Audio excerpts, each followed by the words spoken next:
What's up, everybody? It's your boy Brandon Blakeney, aka Brandon Lee TV. Welcome back to the Live with Brandon Blakeney podcast. Now, kick back, relax, and come take a ride with me. Oh, those South Carolina Gamecocks keep winning, and they remain at the number one spot in the latest AP Top 25 rankings. Coach Don Staley and those Gamecocks are running through the SEC right now. And then on the other side, we got a feisty UConn squad led by Mr. Feisty himself, Geno Auriemma, who just fired off and let the world hear shots ring out about how he feels about the transfer portal and the state of women's college basketball today. He said it can't withstand. What is going on? But before we get into all that, make sure y'all hit that subscribe button for all the latest and the greatest. And join our memberships. We got that exclusive content coming daily, weekly, whenever you need it. Now, let's get into it. You are now locked into the Live with Brandon Blakeney podcast. Here is your host, Brandon Blakeney. South Carolina picked up their 17th win on the season after they blew the doors off the Kentucky Wildcats 98-36. These stats are unreal, y'all. They held them to 15 field goals, 24% shooting, 4 from 18. They didn't shoot 30% from the field or the three-point line. You could combine their percentages from the field goal and from the three-point line, and it would equal 50, y'all. What in the world? Dominated the glass 45-31. The assist, incredible. Shout out to these guards and the bigs moving the basketball, sharing the rock. 22 assists, 8 blocks, and they forced 24 turnovers.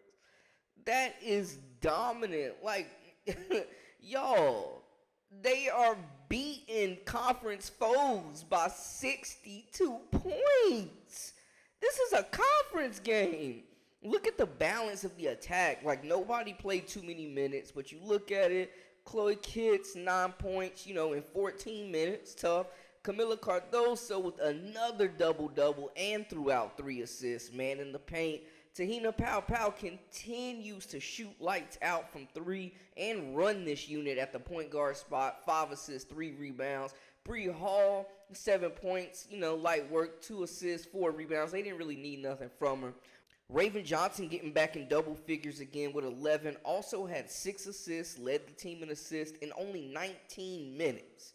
Then you got Tessa Johnson, who really played the most she's played all year, man. She's young and she's still trying to find a spot in this rotation.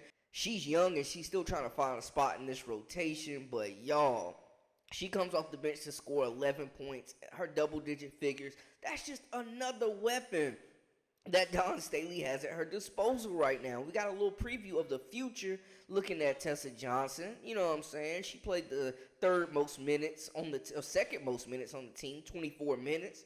Made the most of her minutes. Another young player, Malaysia Fool Wiley, 23 minutes. She had 14 assists and 14 points, 1 assist, and 3 rebounds. And she had a nice steal, too. She was guarding that basketball, y'all, pressuring them Kentucky guards. My goodness.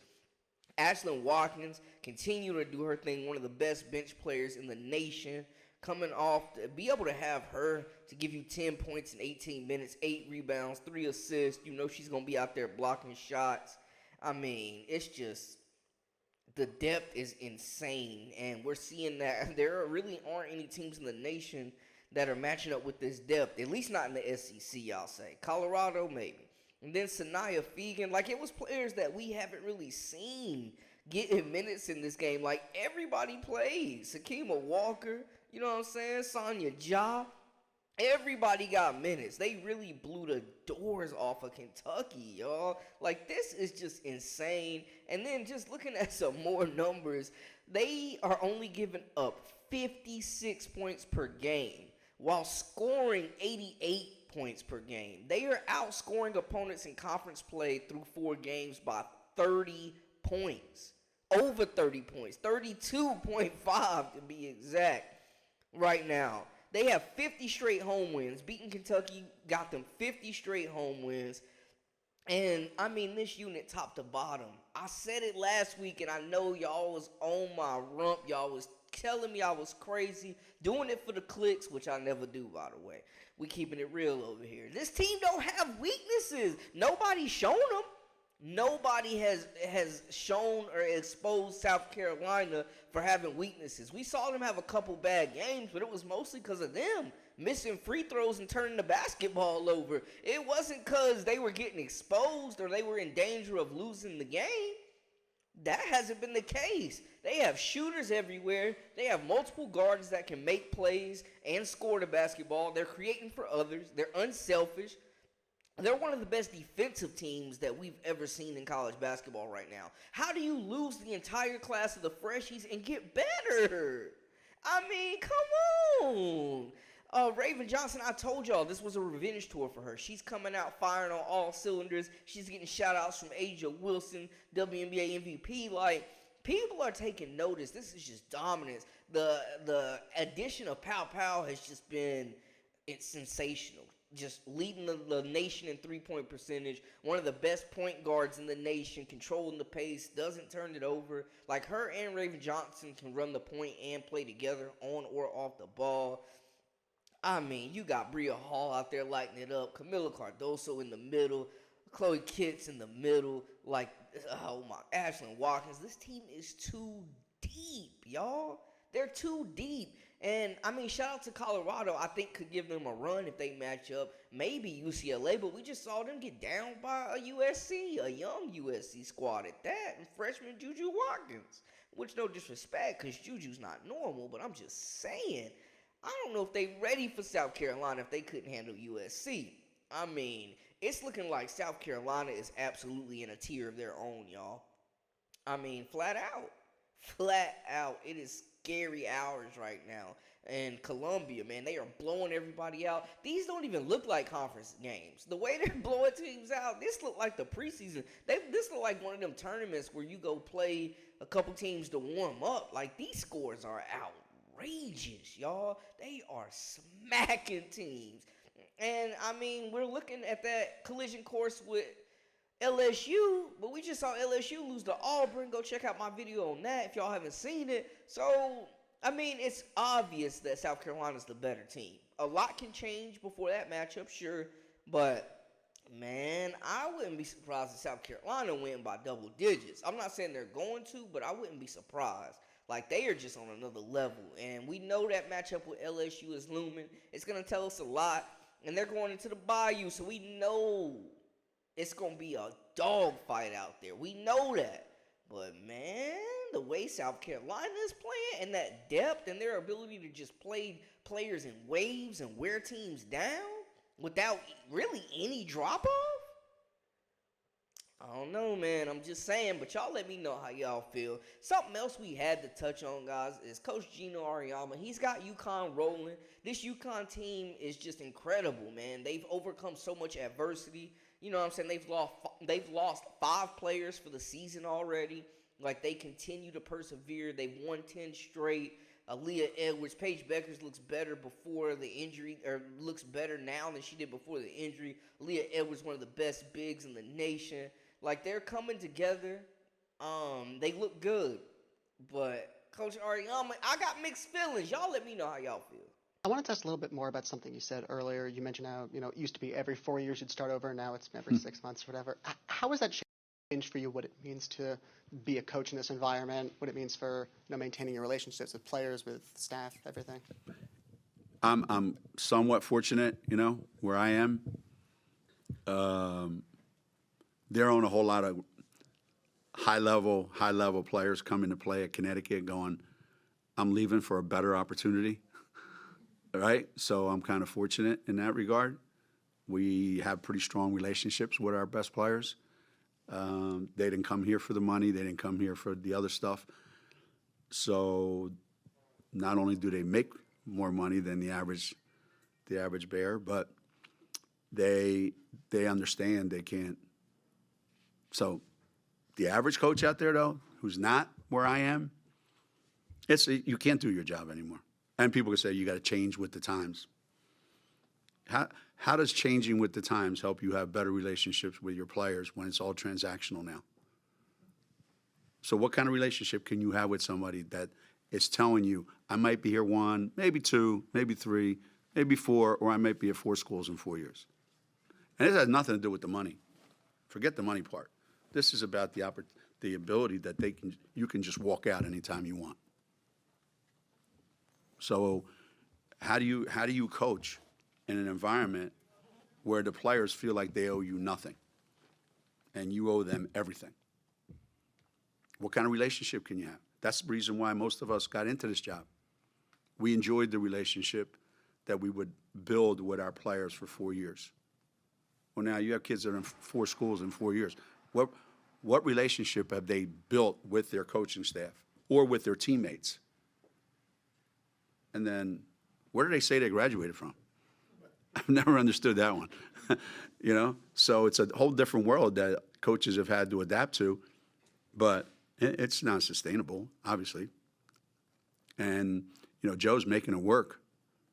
I mean, hell, he's making it work better than a lot of people are making it work. But it's unfortunate because at a school like St. John's, maybe in women's basketball, or some of the teams in our league,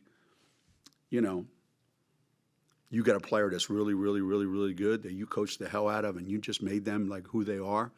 Like happened to Seton Hall last year. And that kid goes, yeah, well, I think I can make more money somewhere else. Okay. Well, you wouldn't have been this good if it wasn't for your coaching staff that you have right now. So again, it becomes just a transaction. And I don't think any coach that got into it that's anywhere around my age completely buys into all that. Now, the younger coaches, they've never had it the way I've had it. So for them, maybe it's easier. But no, it's really, really hard. It's really hard. It's really, really hard. I mean, he's not lying completely. You know what I'm saying? Like, I understand. And this current state is affecting all college sports. And we've seen some of the old guard, like Coach K and Roy Williams and those guys, Coach Boeheim, get pushed out, it feels like, because they couldn't adapt. Now, UConn still recruits really well. They don't really dig into the transfer portal like that. They stick around. They don't lose a whole lot of players like that. They're a pretty tight-knit program. So Coach Auriemma doing his thing. But it's been a while since they lifted one of them chips. I'm just saying, teams have caught up. New coaches have adapted. Programs have increased. It's a lot of money in women's college basketball. People trying to get paid. And, I mean, they're not missing no meals in stores at all. But I'm just saying, the game has changed. Players are not waiting around to play for years. They're not waiting their turn anymore. If they get a bigger bag, they're heading out. Is it right? Is it wrong? I don't know. I came across some tweets, though, that were kind of on both sides of the spectrum. One user said, Geno is nasty for this. Ooh. But to be expected with the negative recruiting he did against Tennessee when Pat was there, which miraculously never gets spoken on. Maybe more entitled white men like him do need to retire and get out of coaching young black girls. Shots fired. Sheesh. We got another one, though. This one is from Shiz Austin Jr., who was actually a really good player, point guard at Temple University, playing overseas. And he says, agree. Coach, college basketball is in a bad spot. Doesn't teach you life lessons anymore. Coach Dump taught me in life you can't just leave when things get tough. But college basketball now is saying that is okay. Kids are going to struggle with the first bit of adversity they hit. This new generation is different. They are very, very different right now. And Coach Auriemma made some valid points. Like, a lot of kids are just hopping in the portal. I mean, the portal of transfers are up like 1,000%. But I do agree that, like, if coaches can just jump with no restrictions, no consequences, players should be able to do the same thing. It's crazy, though, because right now you have to re-recruit your players. You got to recruit your own roster before you go out and add any type of new talent. And that's across the board in college sports. But we're seeing that in women's college basketball where teams like LSU are building programs off of transfers. Some of the top programs in the nation, UCLA with Lauren Betts. Teams are benefiting from that. And, some of the best. Like we said, LSU just won a title. Major contribution, most outstanding player in the tourney, Angel Reese, a transfer. Tina Powell, one of the best players on South Carolina's roster this year, a transfer. Camila Cardoso, a transfer. I'm just saying, people are cashing in. Now, Geno got to get with the program or UConn's going to get left behind.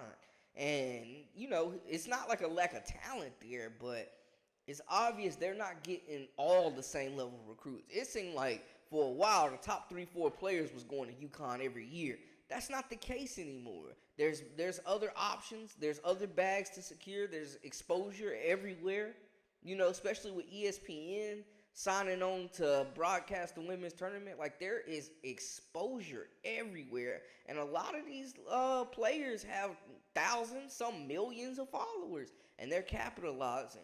So our Coach Auriemma talked about some of the older coaches his age, remember how it used to be. Well, it's never going to be like that again. We are far away from that, and the clock is never turning back, man. And to be honest, these athletes should have been getting paid. They should have been had rights like these. But I do agree to an extent. It is crazy right now. You got players transferring mid-season. It's literally like college free agency right now. Like Coach Auriemma said, though, he hasn't really been hit by that. A lot of programs have. He called out a player specifically from Seton Hall. A lot of programs have benefited, and some have been hurt. Smaller schools have been hurt. It goes both ways. But there's no perfect answer. There's no perfect world where everything works out and everybody's happy. You know what I'm saying? But let me know how y'all feel in the comments, because UConn's doing just fine. But holler at your boy. Let me know how y'all feel about this whole situation. And make sure you hit that subscribe button for all the latest and the greatest. I am your host, Brandon Blakeney, a.k.a. Brandon Lee TV. Until next time, we out.